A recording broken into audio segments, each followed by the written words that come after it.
नमस्कार दोस्तों, बरबड़ academy YouTube channel पर आपका हार्दिक स्वागत अभिनंदन है। मैं श्यामलाल आपका हार्दिक स्वागत अभिनंदन करता हूं।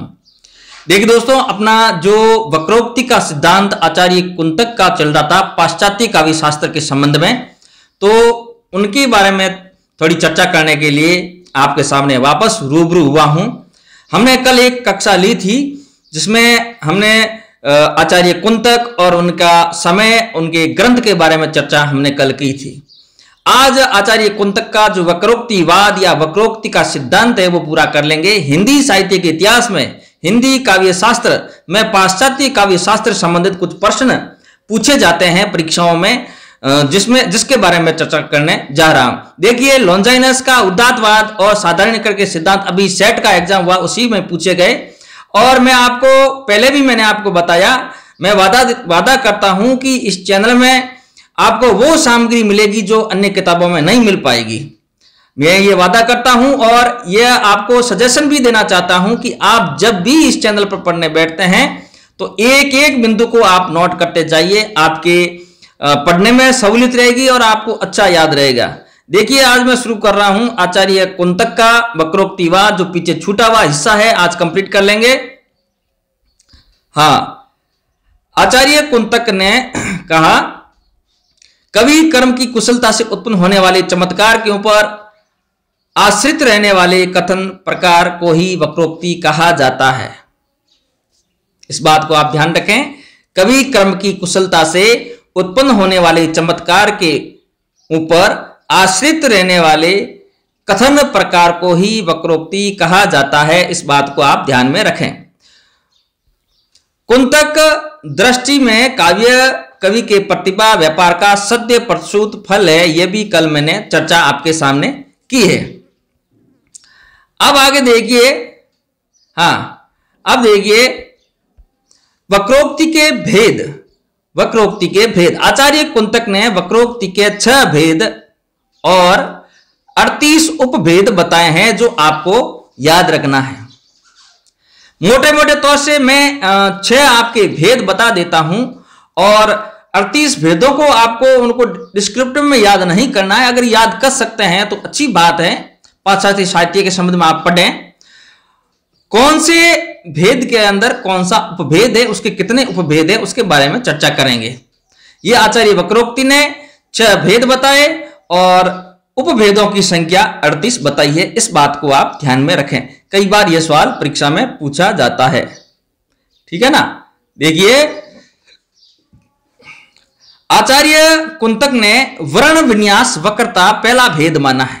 वर्ण विन्यास वक्रता पहला भेद माना है और उनके उपभेद माने हैं 6। इस बात को आप ध्यान में रखें। वर्ण विन्यास वक्रता के 6 भेद माने हैं।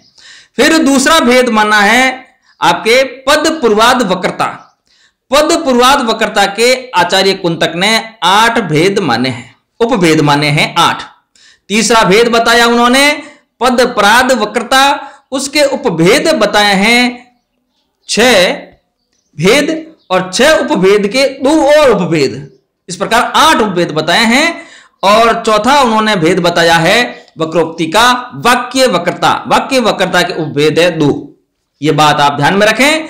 5वां बताया उन्होंने प्रकरण वक्रता। प्रकरण वक्रता के 8 उपभेद बताए दोस्तों, ये भी ध्यान रखना। और 6ठा भेद बताया है वक्रोक्ति का प्रबंध वक्रता।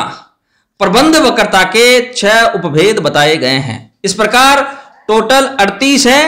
38 उपभेद बताए गए और 6 भेद बताए गए। अब परीक्षा में सवाल इस तरीके से पूछा जाता है, आचार्य कुंतक का इसमें से वक्रोक्ति का भेद नहीं है, तो 4 आपके सामने ऑप्शन होंगे जिसमें 3 भेद दिए हुए होंगे और चौथा भेद कोई अलग होगा। ठीक है, तो 6 के 6 भेद है दोस्तों। आप अच्छी तरीके से नोट कर लें कॉपी में और अच्छी तरीके से 6 के 6 भेदों को याद कर लें, आपके लिए अच्छा रहेगा। आगे मैं बात करूं तो देखिए, वर्ण विन्यास वक्रता। वर्ण विन्यास वक्रता के बारे में आचार्य कुंतक क्या कहते हैं, देखिए। आचार्य कुंतक के अनुसार ऐसी वर्ण योजना से हैं जो विषय को अलंकृत हो सके तब उसमें चमत्कार उत्पन्न होगा। वर्ण विन्यास के बारे में आचार्य कुंतक कहते हैं कि ऐसी वर्ण योजना हो, वर्ण योजना ऐसी हो, शब्दों जो वर्ण होते हैं छोटे छोटे, उन वर्णों की योजना ऐसी हो जिसे विषय को अलंकृत कर सके। जो भी विषय है, हिंदी का विषय है, चाहे संस्कृत का विषय है, चाहे पाश्चात्य साहित्य का विषय है, वो विषय अलंकृत हो सके, सुंदर बन सके, तभी उसमें चमत्कार आएगा, ऐसा आचार्य कुंतक ने बताया है। इस बात को आप ध्यान में रखें। बहुत अच्छा है यह वर्ण विन्यास वक्रता, अब इसको आप भूल नहीं पाओगे, ये मेरा वादा है, अब नहीं भूलोगे।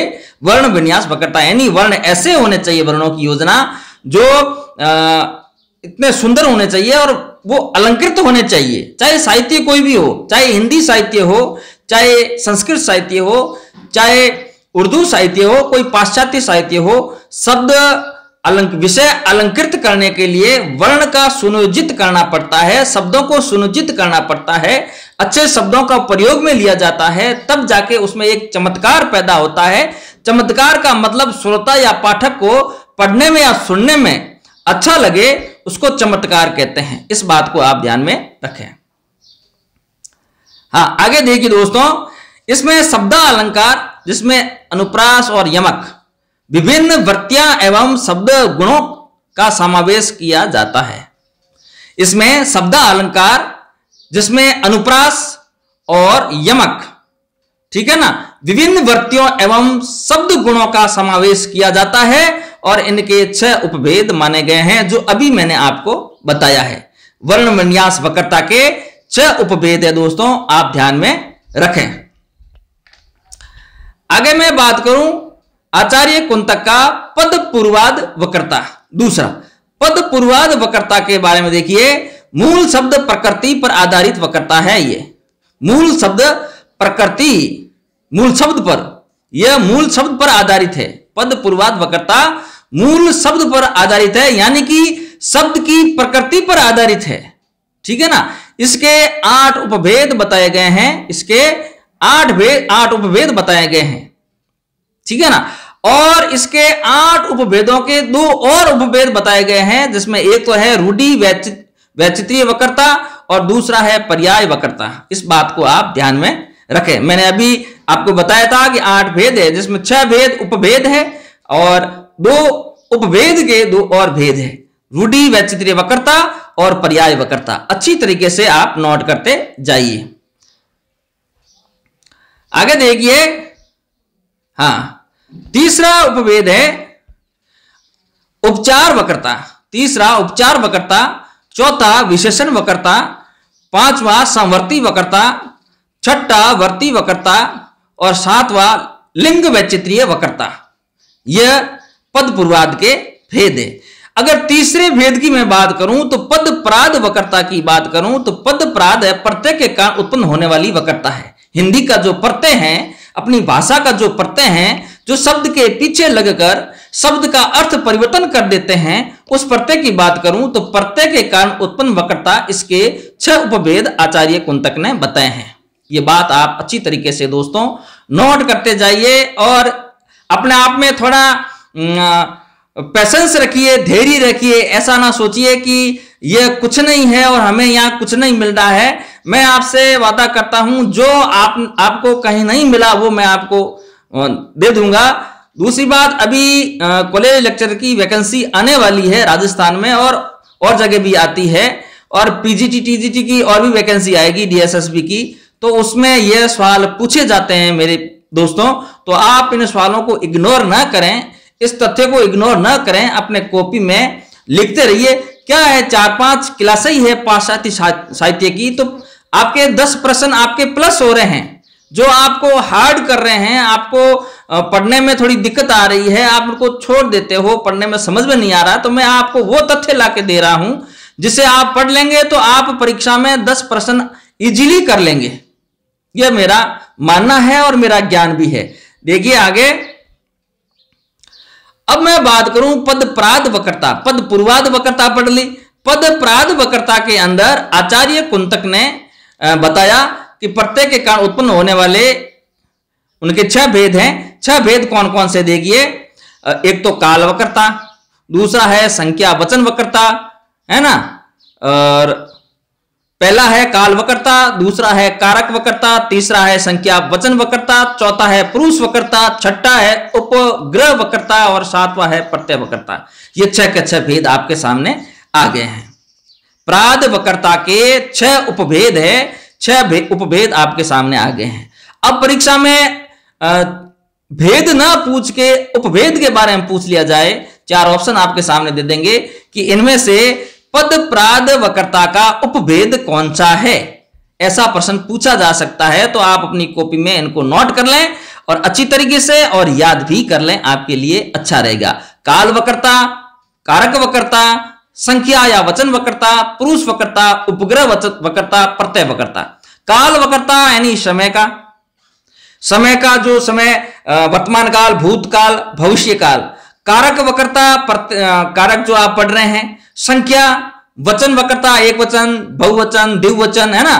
पुरुष वक्रता, प्रथम पुरुष, उत्तम पुरुष, मध्यम पुरुष। और उपग्रह वक्रता और प्रत्यय वक्रता जो शब्द के पीछे लगकर शब्द का अर्थ परिवर्तन कर देते हैं, वो प्रत्यय वक्रता। इस बात को आप ध्यान में रखें, शॉर्टकट तरीके से इजीली आपको याद रखें। आपको परीक्षा में सवाल करना है और सवाल इस तरीके से आएंगे, है ना। पद प्राद वक्रता का उपभेद बताइए, ठीक है ना, जिसमें आपके सामने 4 ऑप्शन होंगे। एक ऑप्शन पद प्राद वक्रता का होगा, 3 ऑप्शन अलग होंगे जो इसी में से होंगे, जो आचार्य कुंतक के वक्रोक्ति सिद्धांत के होंगे और मिलते जुलते आपको लगेंगे, है ना।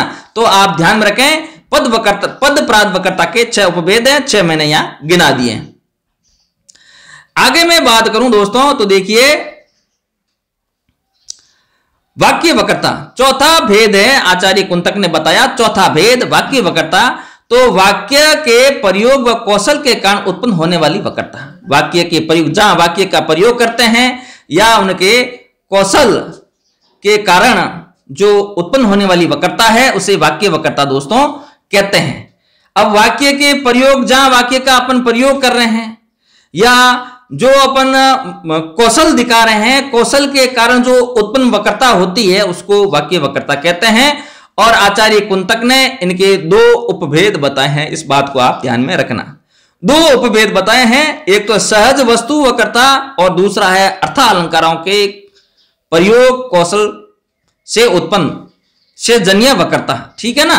तो सहज वस्तु वक्रता है, वो आपको ध्यान होगा शब्द की विषय वस्तु से संबंधित लिया गया है, वाक्य की विषय वस्तु से संबंधित लिया गया है, सहज वस्तु वक्रता। और दूसरा अर्थालंकारों, अनुप्रास वगैरह अर्थालंकार है, उन अर्थालंकारों के कौशल से, कौशल जन्य यानी कौशल से उत्पन्न वक्रता को अर्थालंकार के रूप में लिया गया है, अर्थालंकारों के प्रयोग कौशल जन्य वक्रता, ठीक है ना। तो वाक्य वक्रता जो उत्पन्न होती है वो वाक्य के प्रयोग से या कौशल के कारण उत्पन्न होती है, और उसके 2 भेद हैं, एक सहज वस्तु वक्रता और दूसरी है अर्थालंकारों के प्रयोग से कौशल जन्य वक्रता। इस बात को आप ध्यान में रखें। आगे मैं बात करूं दोस्तों, तो ध्यान रखें, हाँ,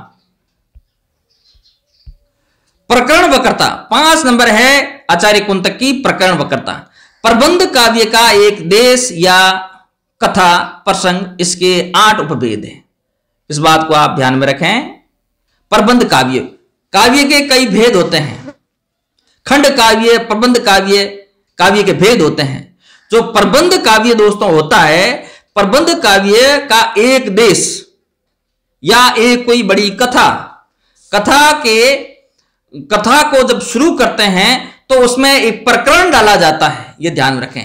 आपने किताबें पढ़ी होगी, ग्रंथ पढ़ा होगा, उसमें प्रकरण दिए होते हैं, प्रकरण संख्या 1, प्रकरण संख्या 2, प्रकरण संख्या 3, इस तरीके से दिया होता है। तो बड़ा कोई ग्रंथ है और उसमें एक कथा है, कोई भी कथा हो, उस कथा को दर्शाने के लिए प्रकरण दिया जाता है, 1 प्रकरण, 2 प्रकरण, कही गई कि भाई इतने प्रकरणों में यह ग्रंथ रचित है, जैसे 20 प्रकरणों में ग्रंथ रचित है, ऐसे प्रकरण दिए जाते हैं, उसको प्रकरण वक्रता कहते हैं। और इसके कुल 8 भेद है, इस बात को आप ध्यान रखें। अब 8 भेद कौन कौन से हैं उसके बारे में चर्चा करूं तो पहला भेद है भावपूर्ण स्थिति की उद्भावना, तीसरा है उत्पाद्य लावण्य, और तीसरा है प्रमुख कथा और प्रासंगिक कथाओं में उपकार्य कारक भाव, है ना। और तीसरा है, चौथा है किसी एक प्रकरण का अत्यंत मनोहारी वर्णन।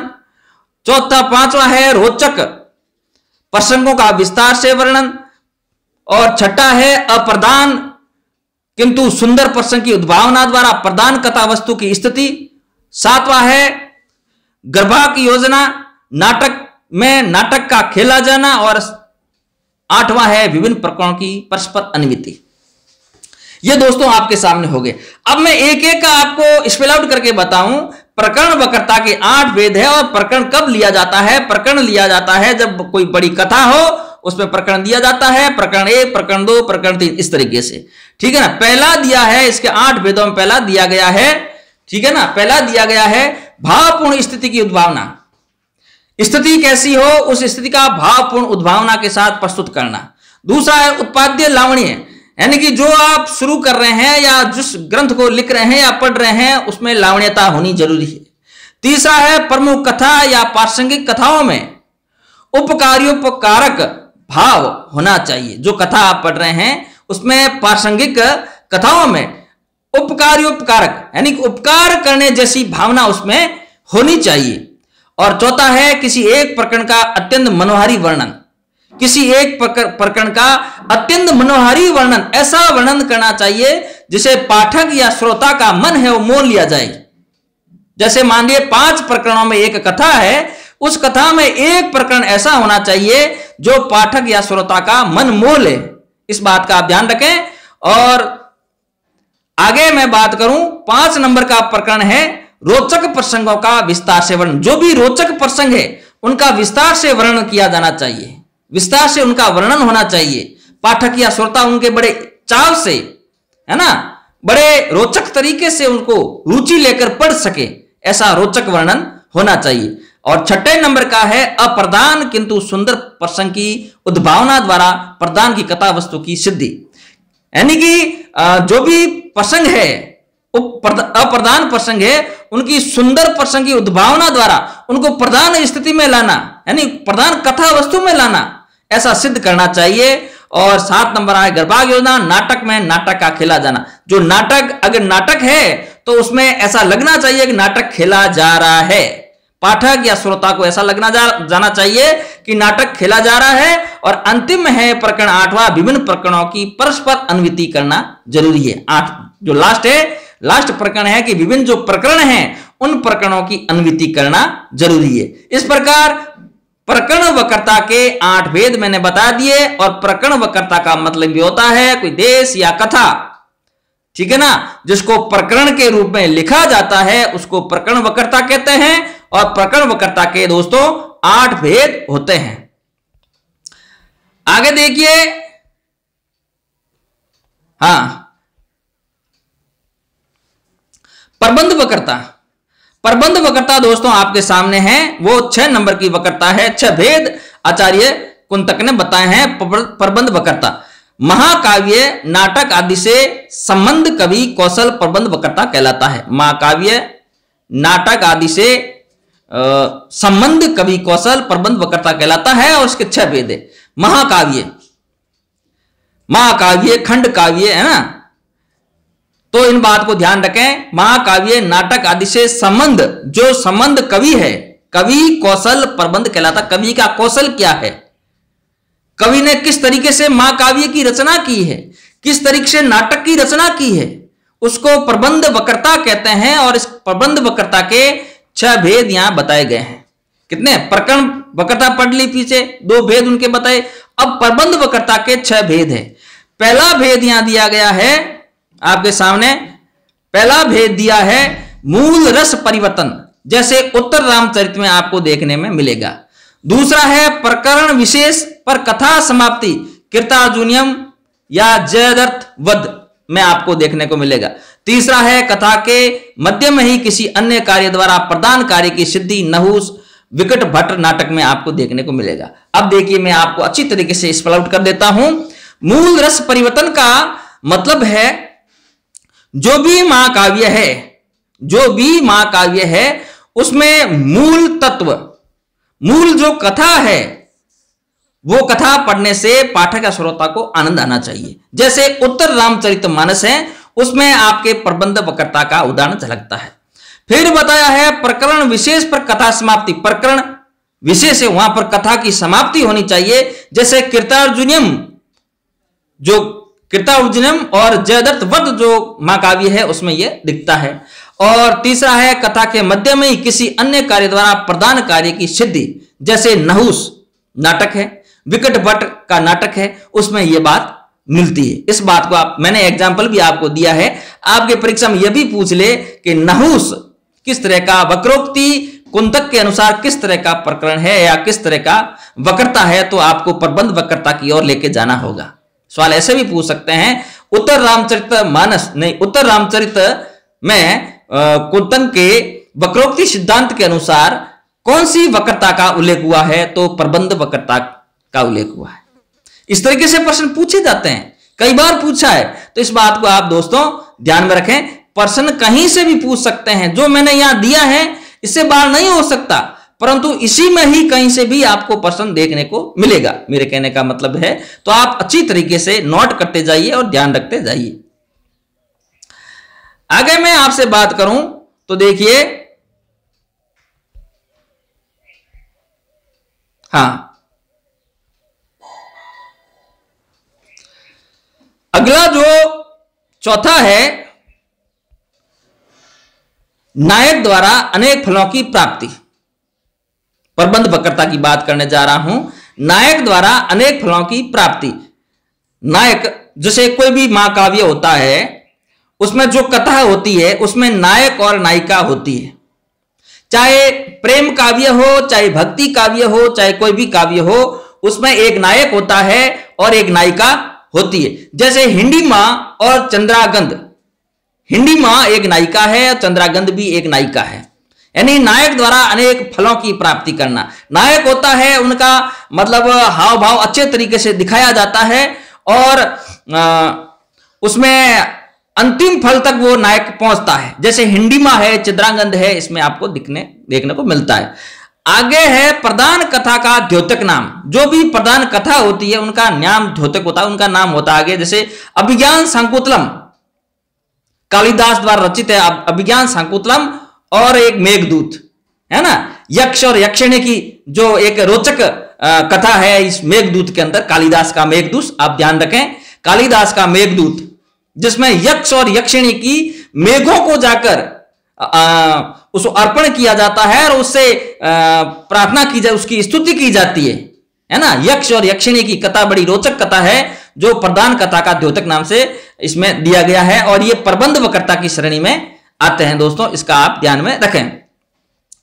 आगे मैं बात करूं, एक लक्षण से संबंध विलक्षण का प्रबंधकत्व, यानी एक मूल कथा पर आधारित परस्पर भिन्न संबंधों की रचना इसके साथ होनी चाहिए। जैसे रामायण पर आधारित रामचरितमानस, रामायण पर आधारित रामचरितमानस है, और उसके आधार पर जैसे साकेत है ना, रामचंद्रिका। जैसे अब देखिए, रामायण पर आधारित रामचरितमानस की रचना तो तुलसीदास ने की है, गोस्वामी तुलसीदास ने की है, ये तो आप सभी को पता है। ये प्रबंध वक्रता की श्रेणी में आते हैं। आचार्य कुंतक के वक्रोक्ति सिद्धांत के प्रबंध वक्रता की श्रेणी में आता है रामचरितमानस, ठीक है ना। यहां यह कहा गया है कि उसके आधार पर भिन्न संबंधों की रचना भी होनी चाहिए, ऐसी कैसी। तो साकेत देख लीजिए, रामधारी सिंह दिनकर का साकेत जो राम के चरित्र पर आधारित है, और रामचंद्रिका केशव की रामचंद्रिका केशवदास की, वो राम के चरित्र पर आधारित है। तो उनके आधार पर और ग्रंथों की रचना भी होनी चाहिए, ऐसा आचार्य कुंतक कहते हैं और मानते हैं वक्रोक्ति सिद्धांत के अंदर। तो अब आप इस वक्रोक्ति सिद्धांत को मेरे हिसाब से आप भूल नहीं पाओगे और सवाल भी गलत नहीं कर पाओगे, ऐसा मेरा मानना है, और पेन कॉपी से आप एंट्री करते जाओ। आज दोस्तों इतना ही। अगली कक्षा में नया सिद्धांत लेकर आऊंगा। वक्रोक्ति सिद्धांत पूरा हो गया, उससे पहले उदात्त का सिद्धांत था लॉजेनस का, वो भी पूरा हो गया, और अरस्तु का सिद्धांत था वो भी पूरा हो गया, और भट्टनायक का साधारणीकरण वो भी पूरा हो गया। अब मैं अगली कक्षा में एक नया सिद्धांत लेके आऊंगा जो आपके लिए बेहद खास होने वाला है, ठीक है ना, आपके लिए बेहद खास होने वाला है। उस सिद्धांत के बारे में मैं चर्चा करूंगा। मैं आपसे एक निवेदन करता हूं कि इस चैनल को आप अपने साथियों के साथ अपने तक सीमित नहीं रखें, अपने साथियों के साथ फॉरवर्ड करें, ज्यादा से ज्यादा शेयर करें, आपके साथी भी इस क्लास का लाभ ले सकें, निःशुल्क क्लास का लाभ ले सकें। और चैनल को सब्सक्राइब करना, घंटी के निशान को दबाना ना भूलें। मैं आपसे बहुत बड़ा निवेदन करता हूं और मेरा भी हौसला इसमें थोड़ा बुलंद रहेगा, है ना। जो निष्पक्ष भाव से मैं सेवा दे रहा हूं तो मेरा हौसला बुलंद रहेगा, हमेशा आपके बीच में रहूंगा। हिंदी साहित्य, इतिहास, काव्य शास्त्र से संबंधित आपको कहीं भी तकलीफ नहीं आने दूंगा, यह मेरा वादा है दोस्तों। आज इतना ही, नमस्कार, धन्यवाद।